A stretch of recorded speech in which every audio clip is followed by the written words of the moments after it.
기도하고 말씀 시작하겠습니다. 하나님 아버지, 시간 저희 상황하고 통해한 심령으로 나옵니다. 우리 모두 말씀 앞에 깨어지는 시간으로 인도하여 주옵소서. 예수님의 이름으로 기도합니다. 이번 주 본문 말씀은 마태복음 14장 1절에서 12절 말씀입니다. 제목을 떠남이라고 정했습니다. 이 떠남이라는 의미를 몇 가지 다른 상황들에서 같이 만나보도록 하겠습니다. 첫째는 우리 모두는 하나님 아버지와 가치 있는 약속을 하고 이 땅으로 떠나왔습니다. 둘째는 그 존귀한 생명을 피우기 위해서는 본토 친척 아비의 집을 떠나야 합니다. 마지막으로 거짓과 위선으로 교묘하게 위장된 종교를 떠나 십자가의 길을 향해 나아가는 것입니다. 이러한 맥락에서 11장부터 전체적으로 한번 복습해 보겠습니다. 먼저 11장과 12장에서는 왜 십자가의 길밖에 구원과 능력의 길이 안 되는가를 보았습니다. 그리고 13장에서는 그 십자가의 길에 숨어 있는 생명의 빅뱅을 우리가 보았습니다. 이제 14장에서는 실제적으로 십자가의 길을 출발합니다. 그것 때문에 15장에서는 예루살렘과 충돌을 합니다. 그러니까 십자가의 죽음은 피할 수 없는 것이 되었습니다. 이 십자가의 길을 출발하는데 첫 번째 기사가 오늘 본문입니다.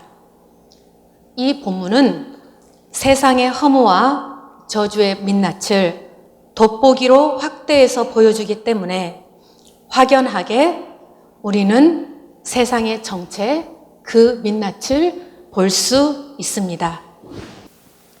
다른 각도로 이 구성을 뒤집어서 이야기하면 왜 우리는 자기를 부인하고 자기 십자가를 지고 예수님을 따라가야 하는지를 만나게 되는 것입니다.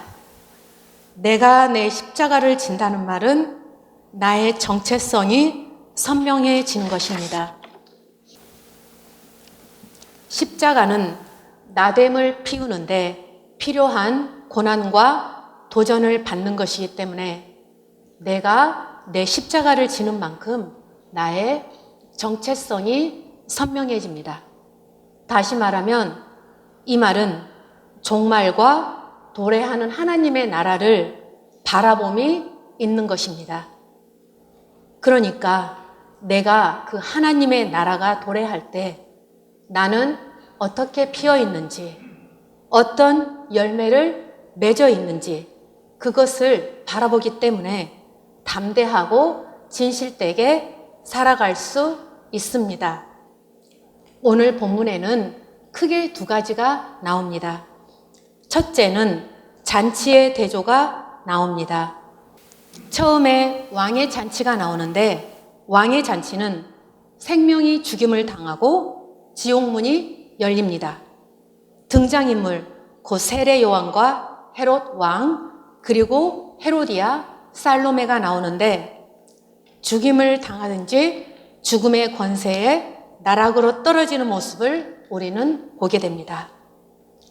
여기에서는 이 이야기를 구성하는 사람들의 극명한 대조를 보게 됩니다. 즉 위선자들이 모여서 위선을 두려워하여 위선에 떠내려가는 궁중 권력자의 지옥문을 여는 잔치, 그리고 수동적으로 나타나지만 선지자 세례 요한의 죽음을 통해 생명의 빅뱅이 열릴 것을 보여줍니다. 이 잔치를 통해서 그 궁중의 위선보다 더한 종교의 위선을 고발하는 마태의 의도를 엿볼 수가 있습니다. 오늘 본문에 이어서 우리는 다음 주에 13절부터 21절까지 빈들의 잔치를 만나는데 여기에 드디어 생명의 빅뱅이 일어납니다. 100배, 60배, 30배가 일어나는 그 생명의 빅뱅이 일어나는 열쇠는 스프라이니초마이. 이 말은 하나님이 백성들을 불쌍히 여기사 그 창자가 쏟아져 나오는 그 말입니다. 그러니까 예수님이 자기의 생명을 이 불쌍한 백성들을 위해서 쏟아 부으시는 것을 만납니다. 둘째는 순전함입니다. 첫 번째는 한 소녀의 순전함입니다. 14살의 소녀는 아주 순전합니다. 그런데 이 소녀는 궁중의 파워게임에 이용당하면서 지옥화됩니다. 결국 궁중의 파워게임이라는 것이 위선이라는 것을 헤롯에게서 만나는데 마태는 그 궁중보다 더한 것이 바로 종교라는 것을 외치고 있는 것입니다. 두 번째는 순교하는 선지자. 이 세상에서 생명의 순전함 중에 가장 순전한 것 중에 하나입니다. 그 순전한 선지자를 통해서는 생명의 길과 하나님의 통치가 열리는데 영원히 열리는 한 순전함은 지옥문을 열고 다른 한 순전함은 생명의 문을 여는 이 대조를 보게 됩니다. 본문 이야기로 들어가겠습니다. 첫 번째 단락입니다. 1절에서 2절. 헤롯의 죄책감과 불안. 바로 이것은 현상의 본성입니다. 현상을 사는 사람은 반드시 죄책감과 불안감을 피할 수가 없기 때문에 권력과 돈으로 가리려고 합니다. 그런데 문제는 현상으로 현상을 절대로 가릴 수가 없습니다. 현상은 그 해결책이 되지 못합니다. 그래서 사실은 권력과 힘으로 해결하려 하지만 오히려 지옥의 나락으로 떨어지는 모습을 우리는 만납니다. 1절 같이 읽으시겠습니다.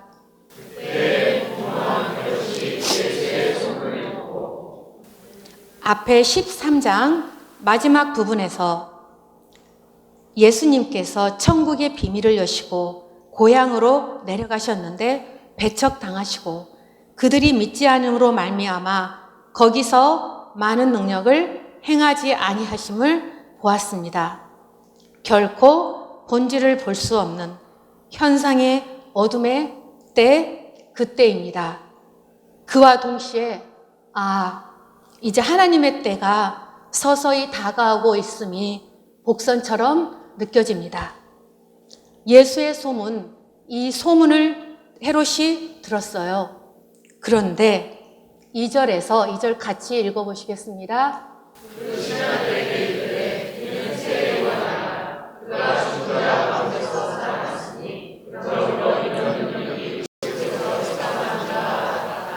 그러니까 예수의 소문을 듣고 세례 요한이 살아나서 역사한다고 그럽니다. 자신이 세례 요한을 죽인 것에 대해서 얼마나 죄책감과 불안이 심하면 이렇게 되었을까요? 여기에서 잠깐 저희가 헤롯의 배경을 살펴보시겠습니다. 헤롯은 헤롯 안티파스를 말합니다. BC 4년에서 AD 39년까지 갈릴리와 베레아를 통치했으니까 예수님의 갈릴리 사역 지역을 통치한 왕입니다. 동생은 빌립 1세입니다. 이 빌립 1세는 무임소였습니다. 굉장히 무능력한 사람인 거예요. 남편이 무능력하시면 어떻게 하십니까? 와이프분들 더 존중하십니까? 깔보십니까? 네. 헤롯이 예루살렘에 갔다가 동생의 아내한테 반해서 재혼을 합니다. 그런데 헤롯 안티파스는 아내가 이미 있는데 지금의 아라비아 북부 지역인 나베티안이라고 불리는 나라의 공주님이었습니다. 그 공주와 불법 이혼을 하고 재혼을 하는 거예요. 그 바람에 공주의 아버지인 아르타스 4세가 37년의 전쟁을 일으키고 헤롯이 패배하게 됩니다. 그래서 유대인들은 세례 요한을 죽인 벌로 헤롯에게 졌다, 그렇게 말하기도 합니다. 어쨌든 헤롯은 로마의 도움을 요청했는데도 로마는 이 헤롯의 부정적인 말을 많이 들었기 때문에 오히려 왕위를 박탈하고 그 당시 굉장히 변방 지역인 우리나라로 보면 함경도 그런 정도의 산골 지역인 프랑스로 유배를 보내고 헤롯은 거기에서 죽게 됩니다. 자, 이 1절과 2절에서는 헤롯의 어지러운 삶, 즉 막강한 권력을 가지고 지위에 있으면서도 죄책감과 불안, 혼란에 휩싸인 모습과 현실의 실제보다는 그 두려움에서 오는 예수의 소문을 듣고 그가 세례 요한이라고 하는 그 혼란스러운 모습을 우리가 보게 됩니다. 일반적으로 온 인류의 문화와 역사가 있는 자리에는 가장 보편적인 사후생 개념이 다 있습니다. 이것은 죽음 후에도 생명의 역사가 있다는 것을 보여줍니다. 그리고 성경의 특징은 죽음 후에 나님이 있다라고 분명하게 말합니다. 두 번째 단락입니다. 3절에서 5절 말씀. 이 주제는 헤롯의 화상입니다. 이 싸달지를 모르는 삶. 다시 말하면 선한 싸움, 달려갈 길, 지킬 믿음을 모르는 나됨을 모르기 때문에 나됨을 피우는 열정이 없는 생존의 삶입니다. 그 생존은 상황이 전부입니다. 그래서 헤롯은 자기가 세례 요한과 대립하고 있다고 생각합니다. 이것이 바로 단절의 특징입니다.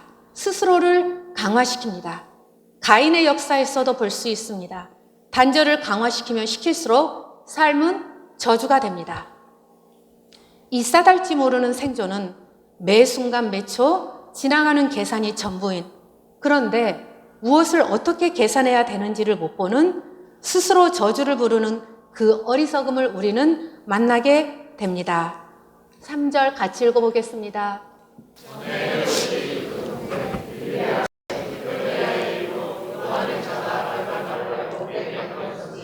4절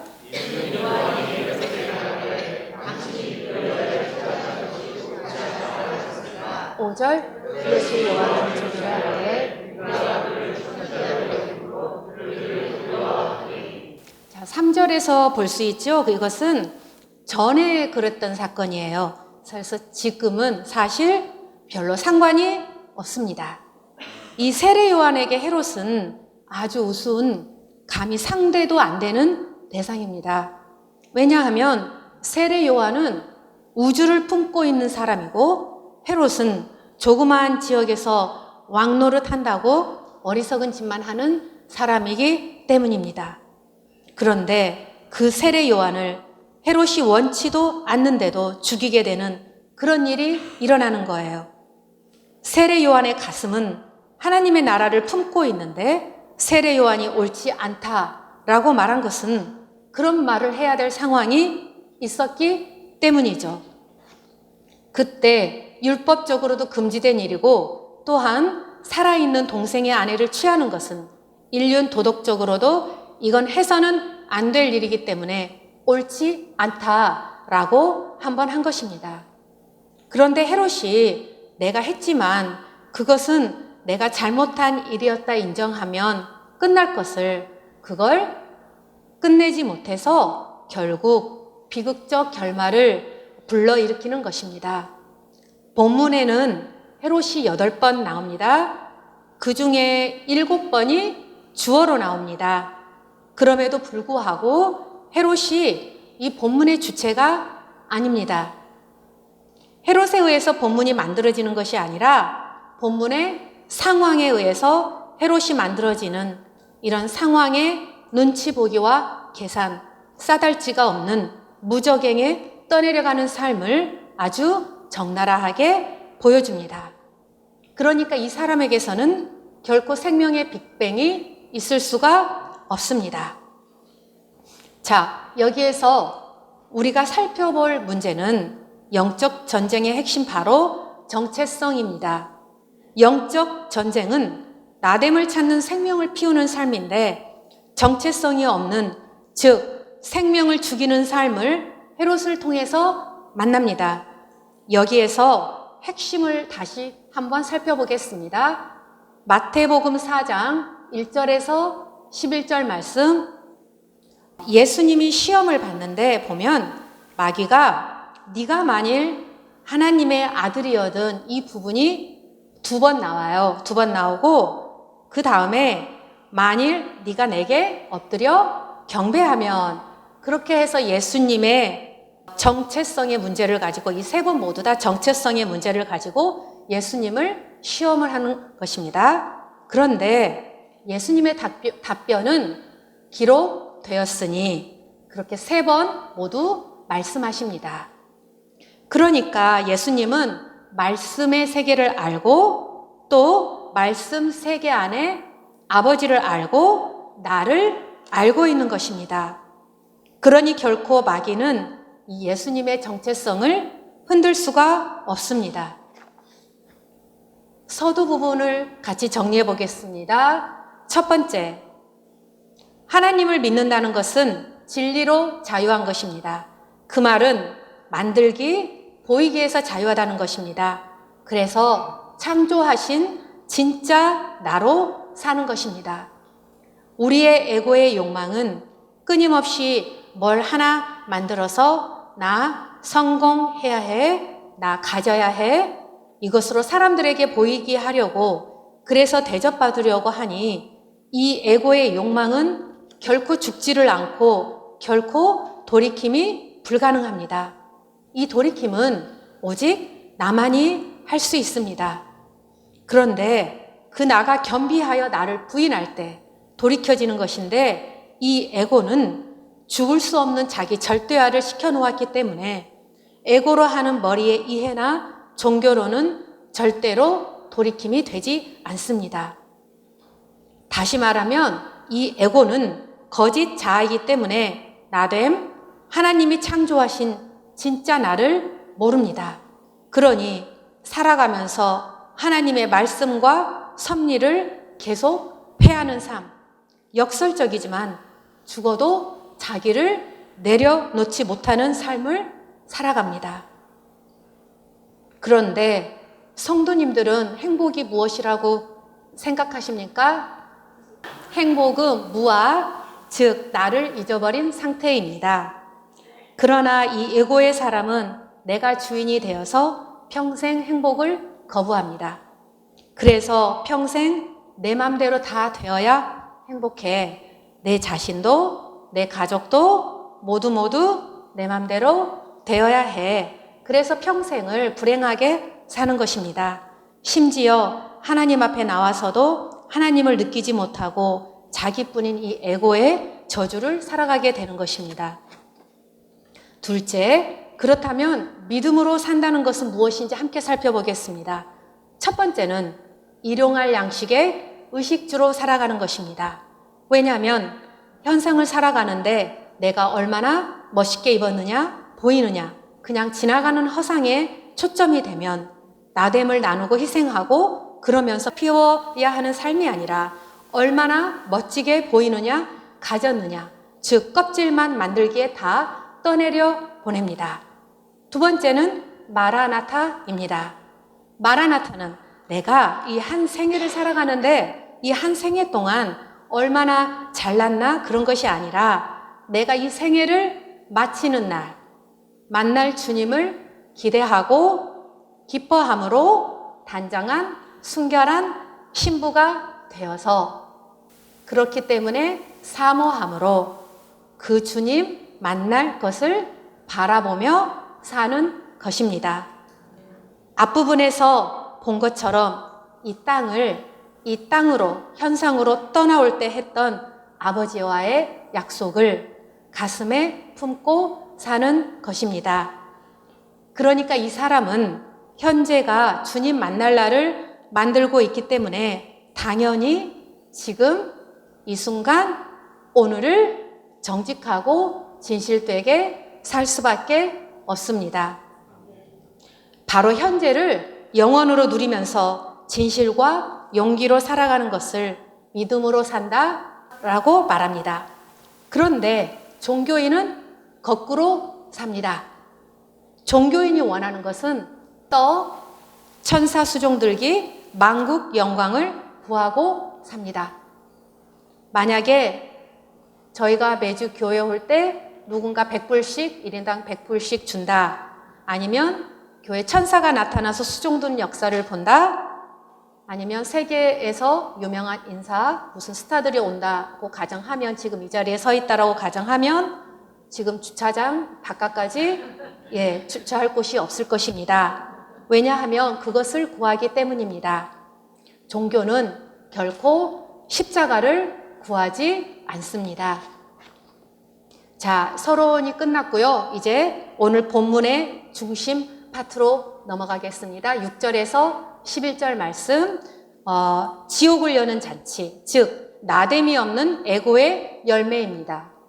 이 나됨이 없는 에고의 열매는 열심히 살아가는데 기쁨, 소망, 빛은 사라지고 죄와 죽음, 어두움이 살아갈수록 덮입니다. 그래서 종교인은 살아갈수록 허무하기 때문에 자꾸 가리면서 또 가리고, 그럴수록 죄와 어둠이 짙어지는 위선으로 살아가게 되는 것입니다. 6절 말씀 같이 읽어보시겠습니다.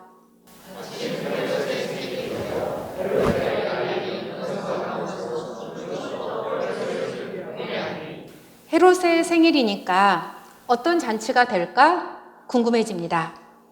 헤롯을 기쁘게 했는데 그러면 이 기쁨은 과연 어떤 열매를 맺게 될까요?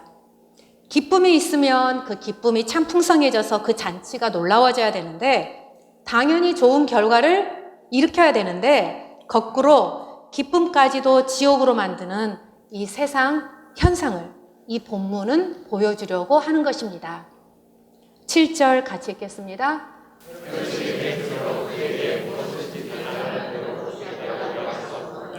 이것이 인간 권력의 어리석음입니다. 맹세가 불필요합니다. 기쁘게 했으면 내가 좋아하는 거 너한테 선물해 주겠다, 네가 좋아하는 거 선물해 주겠다 이러면 될 텐데, 맹세하고 약속을 했기 때문에 자기가 뭐든지 할 수 있다는 것을 사람들에게 나타내려고 하는 어리석은 자입니다. 6절과 7절에서는 무언가 일어나겠구나 하는 그런 위기감이 고조됩니다. 자, 생일잔치가 벌어지는데요. 저 생일잔치에서는 어떤 것이 피어날까요? 그런데 맹세로 약속하는 이 불필요한 강조 속에서 뭔가가 순전하고 기쁜 것이 아니고 저거 뭔가 이상하게 되어 있구나 하는 것을 우리는 벌써 느낄 수가 있습니다. 8절 같이 읽습니다.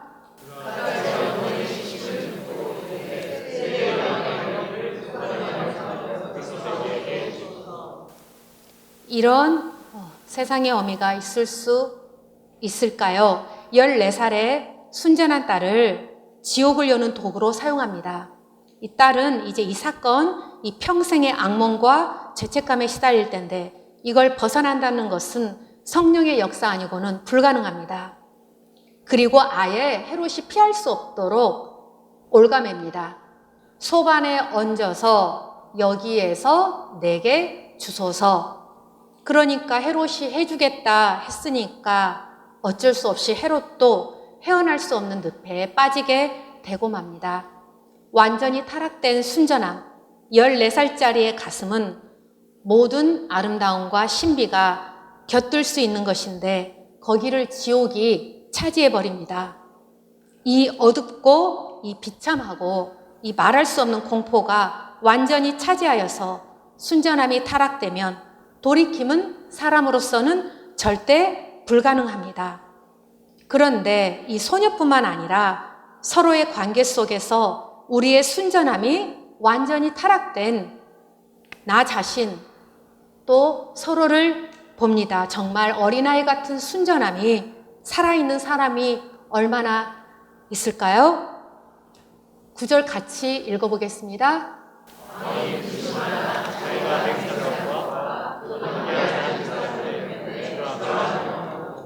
헤롯은 권력의 올가미가 되었고 맹세는 자기 과시하려고 했습니다.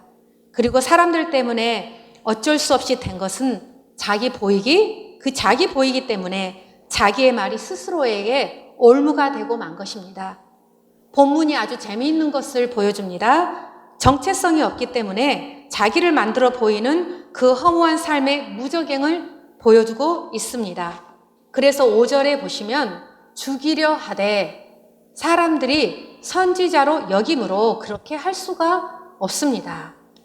또 9절에 보면 근심하나 그걸 원하지 않는데 맹세한 것과 사람들 때문에 그렇게 할 수밖에 없어요. 그러니까 모든 권력을 가지고 진정으로 원함을 사느냐? 그렇지가 않다는 것입니다. 다시 말하면 이 허무한 삶의 저주는 정체성, 나됨이 없기 때문에 삶이 허무하고 저주된 것이고 또 종신토록 땀 흘려 수고하나 그런데 모든 사람은 살고 돌아볼 때 이렇게 살고 싶었던 것이 아닌데 또 내가 이런 사람이 되고 싶었던 것이 아니었는데 거기에 이르게 됩니다. 아프지만 바로 헤롯의 모습이 가장 가까운 사람에게 사랑한다, 참 미안하다 이런 말조차도 쉽게 건네지 못하는 인색한 저의 모습입니다. 10절, 11절 같이 읽으시겠습니다.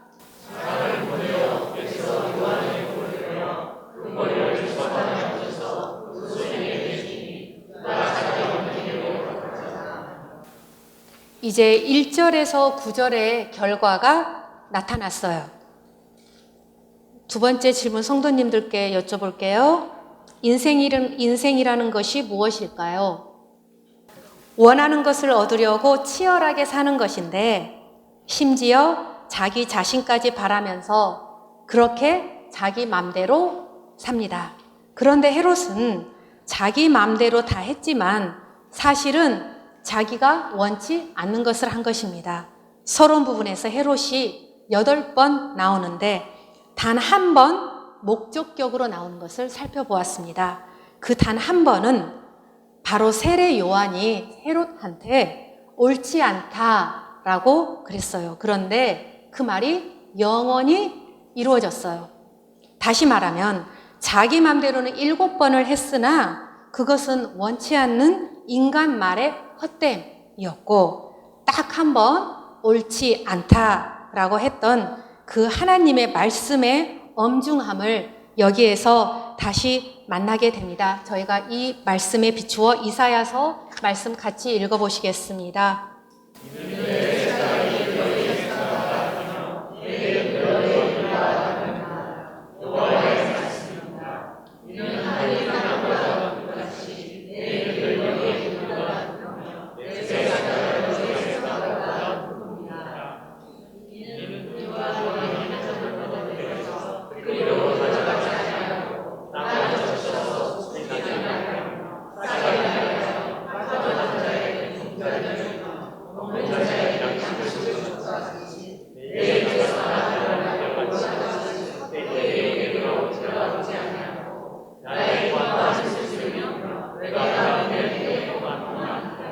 네, 죄와 악을 가리지 않고 자기 원함을 채웠지만 그것은 결코 자기가 원하는 것이 아니었던 이 역설적인 비극을 우리가 만납니다. 마치 1절에 그때의 그 어둠이 점점 더 짙어져서 더 이상 소망은 찾아볼래야 찾아볼 수 없는 현상의 칠흑 같은 암흑의 시간이 되어버린 것입니다. 누가복음 23장 34절에서는 예수님이 자기를 못 박는 사람들을 위해서 자기들이 하는 것을 알지 못함이니이다라고 하셨습니다. 이 말씀을 받아들일 수 있으면 복입니다. 우린 막 열심히 자기가 계산해서 생각해서 정신없이 살아갑니다. 그런데 그렇게 하는 이유는 바로 내가 다 안다라는 것입니다. 그런데 살고 나면 거꾸로 산 것입니다. 대표적인 것이 자녀입니다. 우리의 최고의 소원은 자녀를 잘 기르는 것입니다. 그것에 최선을 다하고 헌신적으로 키우지만 그런데 자녀한테 충분히 만족하는 것은 아주 드뭅니다. 우리는 우리가 하는 것을 알지 못합니다. 이 말씀 다시 같이 한번 저희가 반복해서 말씀해 보겠습니다.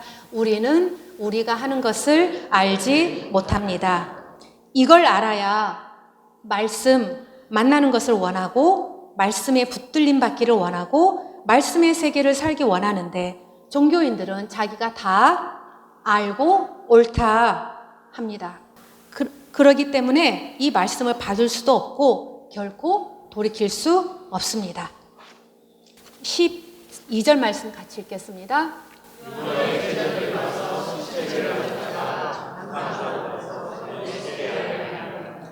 네, 요한의 제자들이 드디어 예수님께 나왔습니다. 구약 내내 흐르던 선지의 물결이 이 총 결론이 세례 요한 공동체인데 이 세례 요한의 물결이 드디어 예수님의 십자가의 물결에 합류하게 되는 것입니다. 그리고 십자가의 흐름 하나로 흐르게 되는 것입니다. 그리고 이제 장사하고 예수께 아래로 나와 예수님을 따르는 것입니다. 아마 120문도 중에 주류가 바로 세례 요한의 공동체 사람이 아니었을까 그렇게 짐작을 해봅니다. 정리하는 시간 잠깐 가져보겠습니다. 본문에서 반드시 만나야 할 것 3가지로 요약을 해보겠습니다. 첫 번째, 여기에서 자기 원함을 채우는 애고가 지옥문을 열고 저주를 쌓아 허물을 열매 맺는 것, 즉 썩어버리는 삶을 우리는 분명히 이 본문을 통해서 만나야 합니다. 두 번째, 또한 동시에 십자가의 예수를 따르는 나됨과 그 천국을 바라며 함께 잔치를 펼쳐 부활의 영광에 이르는 생명이 피어나는 삶에 대한 소망이 뚜렷해야만 우리는 종교에서 천국으로 돌이킬 수 있습니다.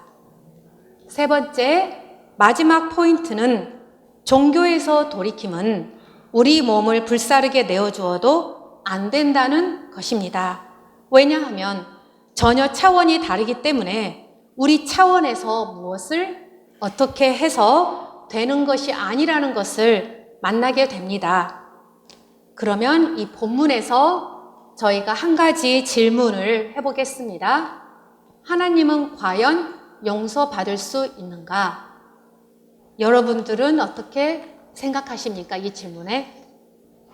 이 선한 선지자의 처참한 죽음, 고난과 의의 길로 살고도 잔인하고 수치스러운 죽음을 당합니다.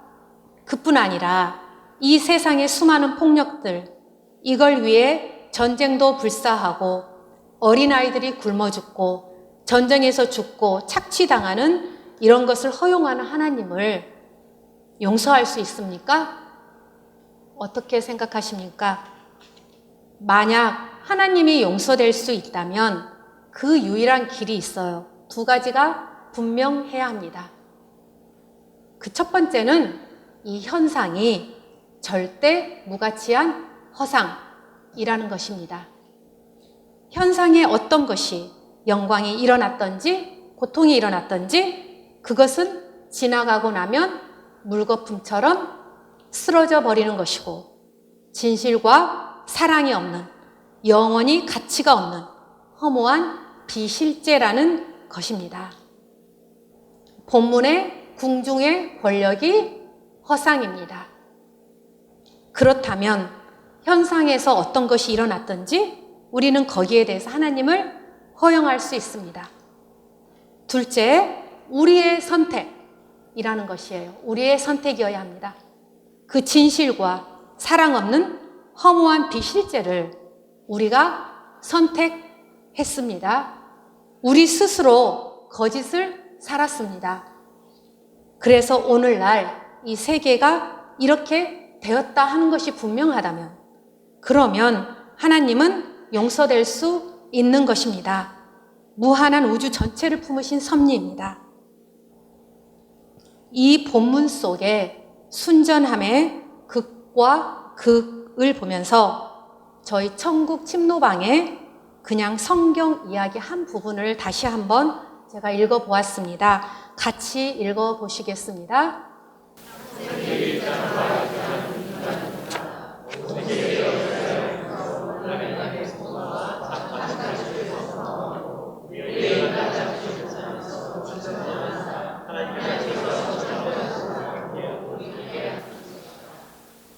네.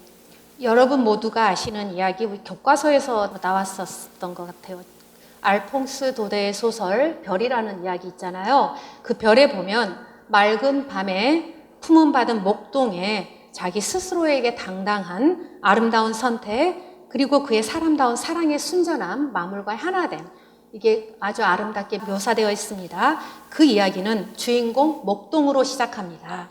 그는 프로방스의 어느 산에서 홀로 양을 치는 소년인데 가슴 깊이 주인집 아가씨를 사모해요. 그래서 농장의 아주머니가 정기적으로 음식을 가지고 오는데 어느 날 노새를 몰고 온 사람은 그 아주머니가 아니고 그 꿈에도 그리던 그 아가씨가 왔으니 심장이 얼마나 두근거렸겠어요.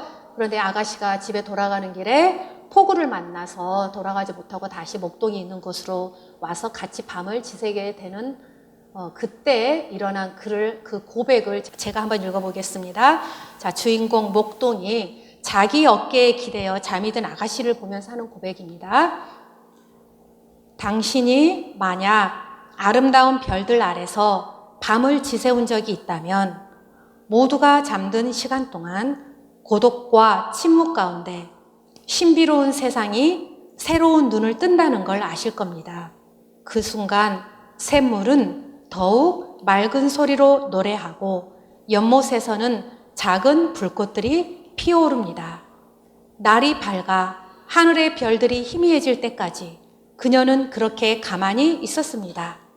잠든 그녀를 보면서 마음속 깊은 곳에서 작은 떨림이 일어났지만 아름다운 생각밖에는 준 적이 없는 맑은 밤이 나를 경건하게 지켜주었습니다. 저 별들 중 가장 반짝이는 아름다운 별 하나가 길을 잃고 내 어깨에 기대어 잠든 것이라고 이렇게 고백을 합니다. 자, 이제 오늘 본문 전체를 정리해 보겠습니다. 첫 번째, 하나님을 믿는다는 것은 사랑한다는 것입니다. 그러므로 사랑으로 사는 것입니다. 사랑은 생명을 희생하고 나누는 것입니다. 생존의 차원이 아니기 때문에 현상을 극대화시킨다고 천국이 되는 것은 아닙니다. 그러므로 이 사랑이라는 것은 혈육의 생존 세계를 절대로 전혀 알 수 없는 비밀입니다. 다시 강조하면 이 세계는 두 차원이 있습니다.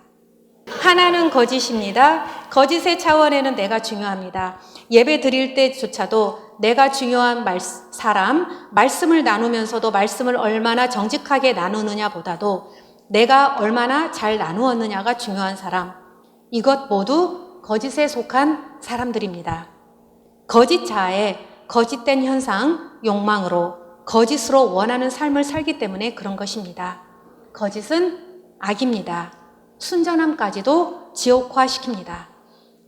또 하나는 실제입니다. 예수님이 하늘과 땅이라고 표현한 것처럼 좋고 나쁘고의 문제가 아니라 다른 차원입니다. 이 실제에서는 하나님이 중요합니다.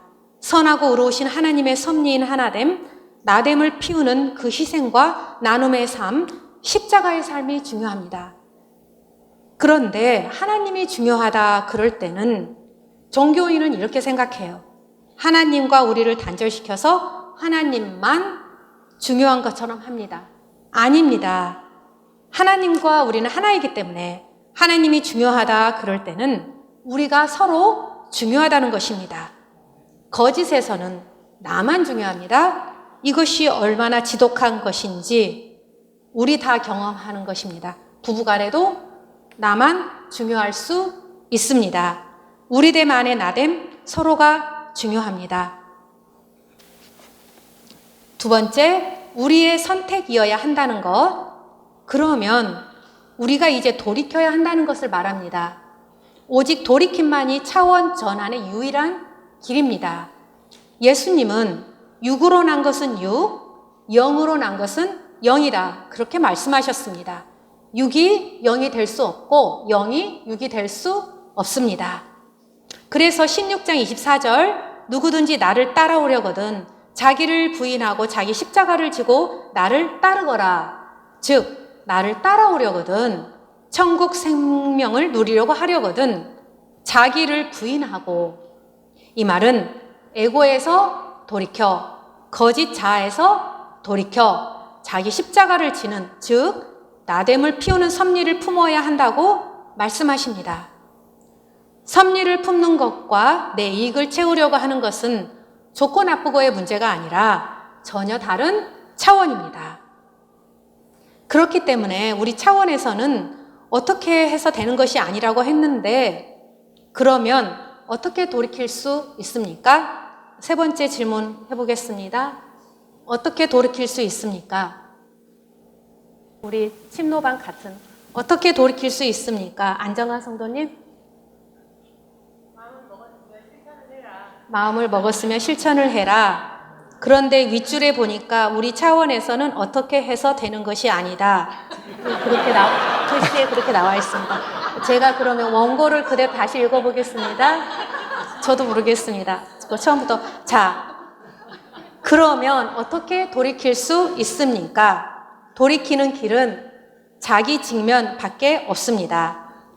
자기 직면을 해야만 거짓으로 살아가던 자기의 민낯을 만나게 되어 그것이 깨어지고 비로소 실제가 열리게 되는 것입니다. 야복강가의 야곱이 밤에 홀로 남았다가 하나님과 씨름을 합니다. 그 씨름을 밤새 하면서 만나는 것은 동이 트면서 밤새도록 속이고 반칙하는 자기를 본 것입니다. 그것이 바로 자기의 일생이었어요. 그것을 보고 환도뼈가 부러집니다. 이제 더 이상 거짓을 계속 살 수 없게 되었습니다. 그때 하나님이 너는 이스라엘이다 라고 새로운 이름으로 불러주십니다. 그래서 자기 직면을 해야 하는데 이 문제는 에고입니다. 거짓 자아는 실제를 회피하기 때문에 자기 직면을 절대로 하지 않습니다. 그래서 머리의 종교는 말씀 듣고 다 이해하여서 돌이켰으면 좋겠다 소원까지 하고, 이 돌이키지 못하는 안타까움과 아픔, 이런 말을 하는 위선뿐이지 차원 전환이 결코 안 됩니다. 야곱처럼 하나님과 얼굴이 마주쳐야 합니다. 38년 된 병자가 온갖 핑계만 대고 누워 있었는데 이제는 고침 받을까봐 겁이 납니다. 왜냐하면 집에 돌아가서 일해야 하잖아요. 가족 먹여 살리는 의무를 이행해야 하는데 이제 자신이 없어요. 핑계 대는 것이 더 편해요. 진심으로는 일어나는 것을 원하지 않습니다. 그러니까 예수님께서 눈을 딱 미성도님하고 딱 마주쳤어요. 눈을 딱 마주쳤어요. 예수님께서 눈을 딱 바라보면서 네가 나음 받기를 원하느냐. 그러니까 그 눈과 눈이 마주치는 그 순간 그 눈빛에 붙들림 받아서 벌떡 일어나 버리는 것입니다. 그 자리를 들고 떠나야 합니다. 그런 것처럼 야복강가의 야곱이 브니엘의 역사였잖아요. 그래서 내가 하나님과 대면하였으나 내 생명이 보존되었다. 야곱이 하나님의 얼굴을 보았습니다. 그런데 그때 바로 하나님의 얼굴을 보았을 때 본 것은 바로 자기 자신, 평생 마귀의 거짓에 속아서 사는 자기가 원한다고 생각하는 것이 결코 내가 원했던 나가 아닌 그 거짓을 사는 자기 자신을 만났습니다. 이 마귀를 보고 우리는 너 말씀 만나면, 하나님 만나면 너 손해보고 죽어야 된다. 진실로 살려면 희생해야 된다. 하나님 보면 너는 죽을 수밖에 없어. 이렇게 속이기 때문에 우리는 하나님을 피합니다. 그런데 아닙니다. 하나님은 죽으려고 만나야 합니다. 주일날 예배 나오는 것은 말씀을 받아서 죽기 위해서 나오는 것입니다. 히브리서 말씀 4장 12절 13절 같이 읽고 말씀 마치겠습니다.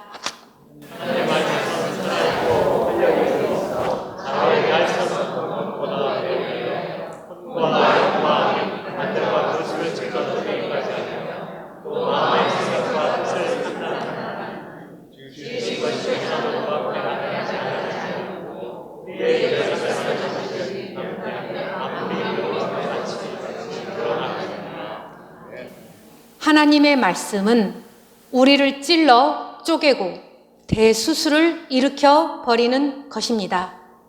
거기에서만 돌이켜지는 것이지 종교와 그 위선으로는 결코 돌이킬 수 없습니다. 우리는 이제 종교에서 떠나 십자가의 길로 출발합니다. 말씀 붙들고 함께 기도하시겠습니다.